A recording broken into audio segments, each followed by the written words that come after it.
A continuación va a actuar doña Victoria Ramos González. Es doctora en Ingeniería de Telecomunicación, es compañera mía, y especialista en medicina en el Hospital de San Carlos. No, Carlos III. Perdón. Antiguamente no se llamaba así. En algún momento, ¿no? Bueno, Sí, se llamó, ¿no? Ahora se llama todo el complejo Carlos III, pero me parece que antiguamente se llamaba el Hospital San Carlos. Y nos va a dar una conferencia sobre avances técnicos en bioelectromagnetismo médico. No. Las telecomunicaciones en la atención sanitaria. Perdón. Como me ponga a hablar de otra cosa, ya mal.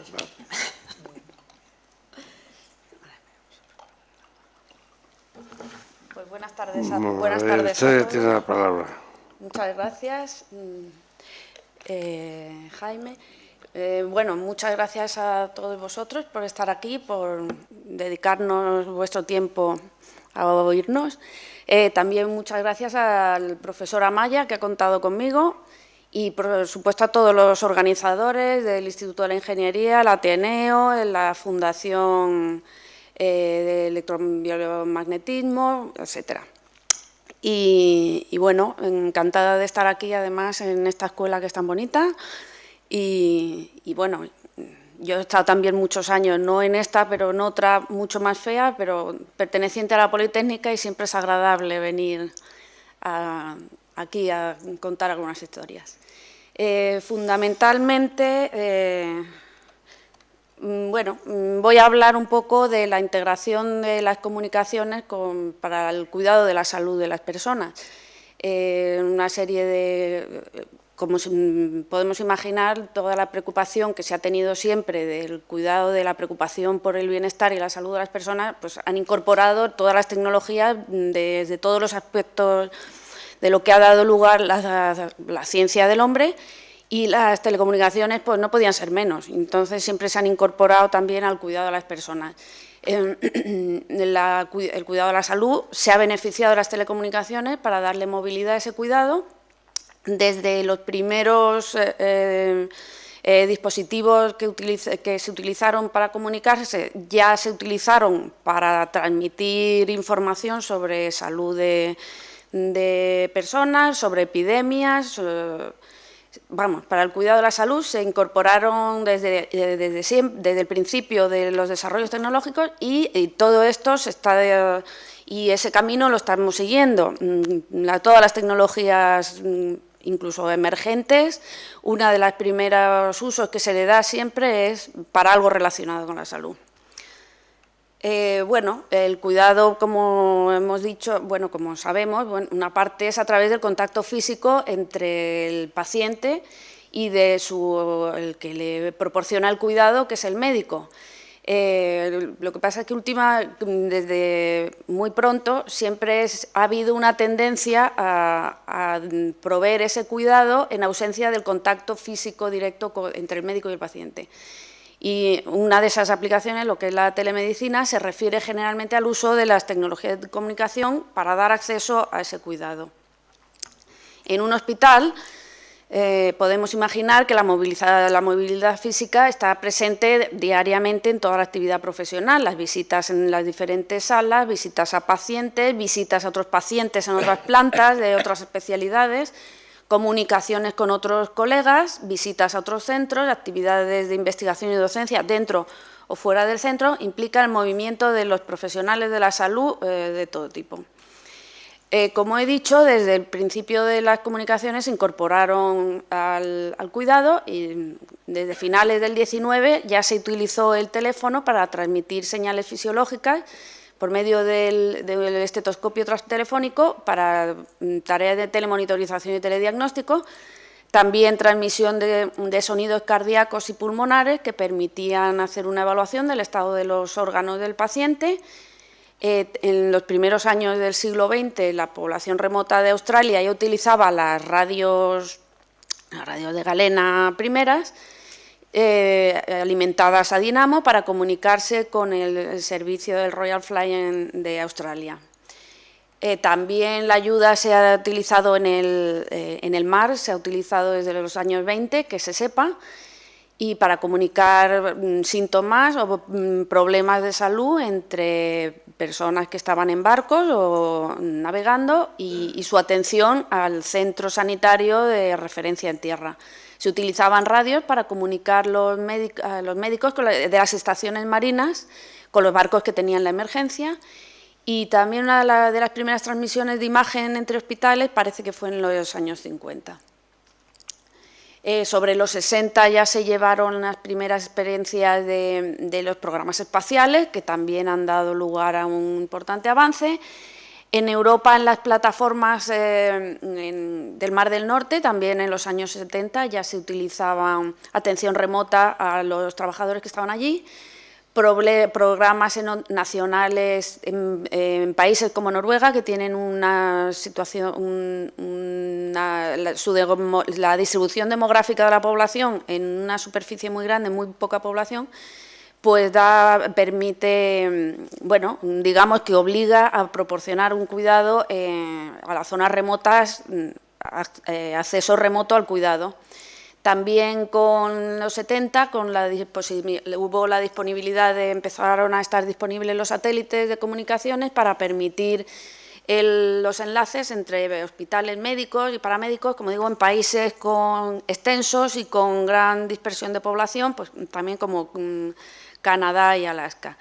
Bueno, como digo, pues los equipos de telecomunicaciones se han incorporado al cuidado de la salud en hospitales, en consultas, en ambulancias, con acceso móvil, con acceso fijo, y de todo el tipo de comunicaciones se han incorporado progresivamente al cuidado de las personas.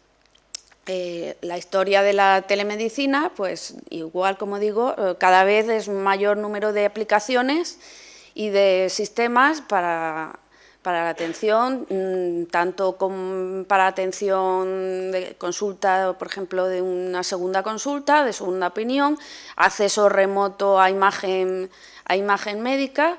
También en entornos, bueno, pues como podemos ver aquí, en un barco, en un entorno reducido, acceso a imagen con teleconsulta desde una especie de acceso a información de especialista de atención primaria o desde enfermería. Todas las aplicaciones, bueno, toda la tecnología emergente, como he dicho antes, se incorpora a los cuidados, por ejemplo, como imagen médica, ya recoger la imagen, por ejemplo, de las aplicaciones de teledermatología se fueron de las primeras establecidas, y ahora, bueno, pues cualquier teléfono móvil o un smartphone se puede tener acceso a un diagnóstico de una imagen. Y bueno, por ejemplo, las apps estas de los iPhone y tal, cada día aparecen montones de ellas, y bueno, hace ya algún tiempo había más de 2.500 disponibles. Supongo que eso, conforme por semanas, van aumentando. También permite atención sanitaria sin necesidad de estar el paciente. También las comunicaciones están permitiendo, digamos, la potenciación de los propios pacientes, haciéndose un poco responsables de su propia salud. Pues, por ejemplo, el control de la glucosa, que ya se lo pueden hacer en su casa tranquilamente, enviárselo al médico, recogerlo, almacenarlo en una base de datos y luego transmitirlo. Controles de presión sanguínea y otro tipo de cosas, sin necesidad, ahorrando el desplazamiento del paciente al centro de salud o al punto de atención que tuviera asignado. Como digo, bueno, una serie de parámetros médicos se pueden recoger, pues de presión, de glucosa, de de una serie de valores que se pueden directamente desde la casa transmitirlo a un centro de recepción en un hospital o al centro de salud correspondiente, y también dentro de una propia casa, también unas aplicaciones bastante últimamente en gran desarrollo son las aplicaciones, digamos, de telecuidado y vigilancia de personas mayores, de enfermos crónicos que viven solos, que colocando una serie de sensores o de dispositivos que van recogiendo tanto parámetros biológicos como parámetros de uso, pues por ejemplo, de apertura y cierre de la nevera, o de utilización de la cocina, o de estancia más de la cuenta, más del tiempo previsto, por ejemplo, más horas en la cama, que permiten desarrollar o por lo menos prever un posible desvío de los parámetros de conducta típicos de la persona, que puede hacer ver que sea previsible una recaída de la patología que tenga, o una posible caída en un estado de depresión o de alguna alteración de sus condiciones iniciales, de las cuales, no solo hay patologías de pacientes crónicos, que ninguna de ellas es suficientemente grave, pero puede producirse un conjunto de coincidir varias, de manera que, puede no ser un sistema de alarma, pero sí dar valores indicativos o a su centro de salud, de vigilancia, o simplemente a los cuidadores que están a cargo de esta persona. Y todo esto ahora, claro, la tecnología con dispositivos de estos, por ejemplo, de RFID, de identificación por radiofrecuencia, o tipos de redes de estas emergentes de dispositivos de corto alcance, pues se van integrando poco a poco al cuidado de las personas. Por ejemplo, esto en una casa, pues es una aplicación que, tiene una indicación del pastillero, tiene por medio de un sensor que lleva el pastillero, en el que están indicadas las dosis de medicación que tiene que administrarse esa persona, pues que la abra y la cierre y que extraiga una pastilla, en este caso, pues manda una indicación de que la persona ha seguido su tratamiento, o que falta tal tipo de medicamento. Por ejemplo, también, que si una persona normalmente pues tiene cierta comunicación, o con familia, o con amigos, y en cierto tiempo no ha utilizado el teléfono. Esto ya, claro, en este caso era de teléfono sobre un teléfono fijo. Ahora ya, en este caso, con un teléfono móvil es diferente. Pero, por ejemplo, también de utilización en la cocina, que no haya abierto la nevera o no haya encendido la cocina, puede indicar que esta persona lleva sin comer, o es que que no se encuentra bien y no le apetece comer, o pudiera ser prever cualquier desvío. O que ha estado más tiempo, por ejemplo, en un sillón, que está muchas horas en el sillón y no ha hecho los ejercicios no ha salido a pasear, etcétera. En la cama, pues lo mismo. O que, por ejemplo, ha tenido una caída en el cuarto de baño. En fin, indicadores que no tienen por qué ser unas tecnologías agresivas y muy, digamos, transparentes al usuario, al paciente, pero que pueden ayudar a dar un servicio al cuidado de esta persona. Unos dispositivos que muy conocidos, se calcula que en España hay instalados como 600.000 ahora en toda España, que son los botones de telealarma, lo que se llaman dispositivos de alarma social. Estos dos son los más distribuidos, pero hay bastantes más modelos, que son unos dispositivos que funcionan en 869 MHz. Lo que hacen es dar disparar una alarma a un centro de recogida de alarmas. Si en cierto tiempo ese botón no se ha pulsado, el centro receptor, manda un aviso, se encuentra está bien, ha tenido algún problema, lo tiene conectado, o simplemente es que está fuera y no tiene la cobertura del botón, etcétera.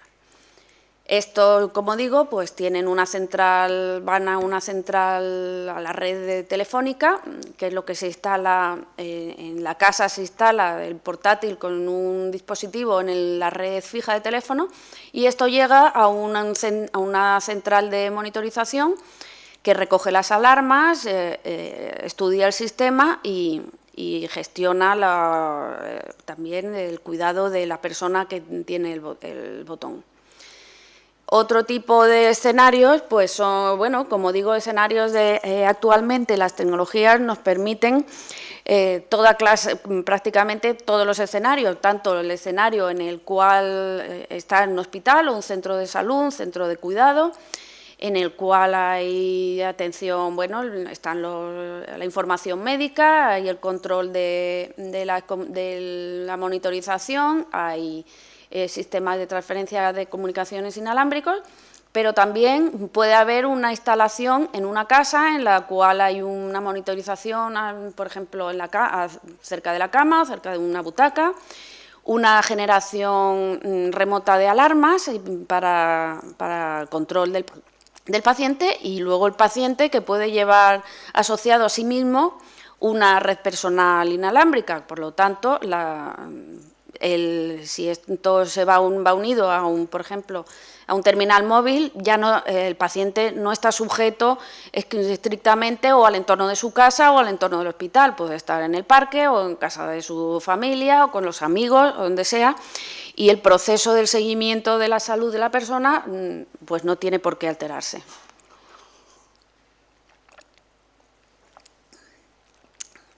Bueno, como digo, todo el tipo de comunicaciones, pues de corto alcance, de largo, de comunicaciones por satélite, con macroceldas, micro, picos, en el hospital, en los vehículos, por ejemplo. Como he dicho, bueno, todas las comunicaciones, uno de sus usos principales es para la salud.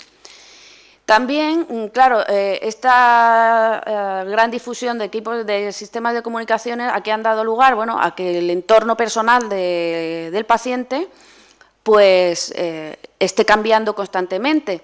Antes, bueno, si el paciente no estaba ligado a su casa, él comunicaciones no tenía y por tanto podía estar aislado, ahora no necesariamente. ¿Y eso qué implica? Que en el entorno del paciente ya coexisten una serie de sistemas que son diferentes y que ya el propio paciente, como cualquier, digamos que todos somos pacientes, vamos, no tiene por qué estar enfermo, se encuentra en un entorno en el que coexisten todos los sistemas de comunicaciones posibles, pues ya los llevamos puestos, los puede llevar puestos, digamos. O lo lleva puestos o se encuentra en un entorno en el que él no sabe dónde está, pero la exposición la tiene, ¿no? Por ejemplo, en este caso hemos visto el instituto, esto es la Plaza de Castilla, y esto es un recorrido que, bueno, ha hecho un colaborador mío entre la Plaza de Castilla, esto es la Avenida de Asturias, ha ido hasta la calle Ginzo de Limia, Monforte de Lemos. Estos son la sombra de las 4 torres del Real Madrid, no se ven las torres, pero se ven en su sombra, y ha subido por aquí, y el Instituto Carlos III es esta parte, que es donde trabajo yo, y por lo tanto, y bueno, pues era un colaborador mío. Hizo el recorrido, salió, y el recorrido lo que evaluó eran las exposiciones a diferentes tipos de sistemas de comunicaciones a los que estaba expuesto. Con ello, el recorrido se registró con un GPS y llevaba un dosímetro personal. El dosímetro, bueno, es un dosímetro comercial disponible, no en las tiendas, pero vamos, disponible de bastante uso, se vende como dispositivo personal, realmente sería personal para personas un poco voluntariosa y un desinteresado de la investigación, como era en este caso, porque llevar eso todos los días colgado del cinturón, hombre, no es que pese, pero ya eran 200 o 300 gramos, que es algo, bueno, digamos que molesto, ¿no? Pero bueno, para el uso de investigación, que es lo que hacemos nosotros, pues es válido. Y aquí lo que recogimos, pues este dispositivo recoge estas 12 bandas de frecuencia, desde las bandas de FM hasta las últimas, bueno, hay versiones ya más modernas que recogen wifi de 5 GHz, pero bueno, los que tengo yo se quedan en la wifi de 2,5 GHz, bandas de FM, como he dicho, de radiodifusión en FM, unos canales de televisión, el canal de Tetra, otro canal de televisión que ya no está operativo para la televisión, y luego los enlaces, las bandas ascendentes y descendentes de GSM, del DCS de 1800 MHz, los DEC, que son los teléfonos inalámbricos de las casas, de los domicilios o de centros comerciales, donde sea, que no son red de comunicación móvil, el UMTS ascendente y descendente también de 1900, 2000 MHz y las bandas de Wi-Fi de 2,5. Esto, bueno, el dispositivo te da esa información, te lo representa en colores. ¿Y qué es lo que vimos? Bueno, pues que una persona normal, en su uso normal, en un ambiente, en un paseo por la calle, pues resulta que está expuesto a todo tipo, a todas estas señales en mayor o menor intensidad. Bueno, principalmente en la Plaza de Castilla hay unas emisoras de radio de FM y por lo tanto se vio aquí que aparecían destacadas sobre otras de telefonía móvil de las diferentes bandas y sobre todo, bueno, este pico procedía de una llamada que le hicieron al colaborador y entonces pues no hubo duda de que estuvo hablando por teléfono. Luego, como vemos esto ya, junto con la información del dosímetro, lo representamos en el mapa. Y bueno, aquí vemos los diferentes, también se localizaron las estaciones base, las estaciones de radio, de las emisoras de radiodifusión que hay. Y bueno, pudimos ver los diferentes señales que nos encontramos en el entorno de lo que era la persona propia. Vimos aquí, estas eran señales, como vemos, marcada aquí bien la recepción de una llamada de telefonía móvil, tanto la llamada, digamos, la frecuencia ascendente y la descendente del enlace, que vemos aquí que en el resto del recorrido, bueno, el valor fue bastante más bajo, pero en el momento de la llamada fue considerable. Luego, sobre los valores de UMTS, de telefonía móvil en UMTS, pues también vimos, se representó aquí sus valores. Las frecuencias, las señales recibidas de radiodifusión en FM, que vivimos también la proximidad de donde estaban las emisoras, con unos valores también, bueno, como hemos visto en el primer diagrama en el que aparecían todos, pues la principal aportación era la procedente de esta emisora. Principalmente respecto a todo lo demás era un valor considerable comparado con los demás.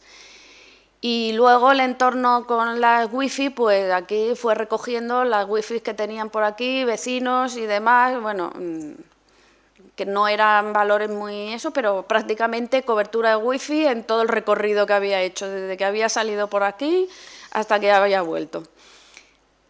Y ¿esto qué nos quería decir? Bueno, sobre las normas de protección existen dos tipos. Bueno, existen mayormente la protección frente a radiaciones no ionizantes, lo que tenemos actualmente en España, que es el Real Decreto 1066 de 2001, que está fundamentado en la norma esta de ICNIR de protección sobre radiaciones no ionizantes del año 98, ¿qué umbrales establece? Pues para población ocupacional, para exposición ocupacional, o sea, de trabajadores y de público general, y los valores que se habían obtenido, pues prácticamente sobre el umbral total, pues prácticamente no se ven, ¿no?, en esta persona. Sin embargo, digamos que las radiaciones que recibe la persona, según este criterio, no tenían por qué ser bueno, no tenían, esto por supuesto también es discutible, y no, ya, pero vamos, que esto está en estudio, pero bueno, a día de hoy es lo que hay de una norma que es del año 98.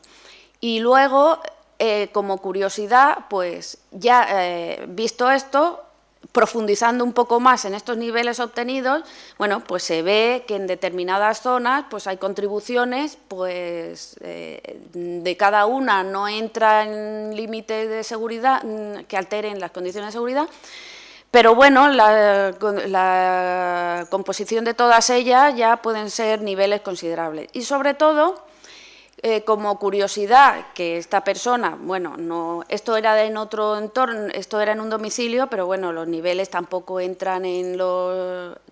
esto eran unas muestras tomadas en un domicilio entre el 22 de diciembre y, bueno, en una semana que estuvo en una casa, igual niveles, bueno, tampoco especialmente elevados, salvo una curiosidad que, bueno, aunque la norma de protección de las personas la cumplían con creces, sin embargo, la de inmunidad de dispositivos médicos, pues ya en algunos casos pues estaba comprometida la situación del si esa persona, ese paciente, llevara dispositivos tipo marcapasos, audífonos, bombas de insulina, de algún tipo de desfibriladores o algún tipo de instrumento, de dispositivo médico de ayuda, pues sus condiciones podrían estar comprometidas, porque aquí, por ejemplo, en este caso, el valor de 3 voltios metros se superaba en bastantes, unas veces por los casos, la utilización de la telefonía móvil, otros por la red wifi que tenía esta persona en su casa,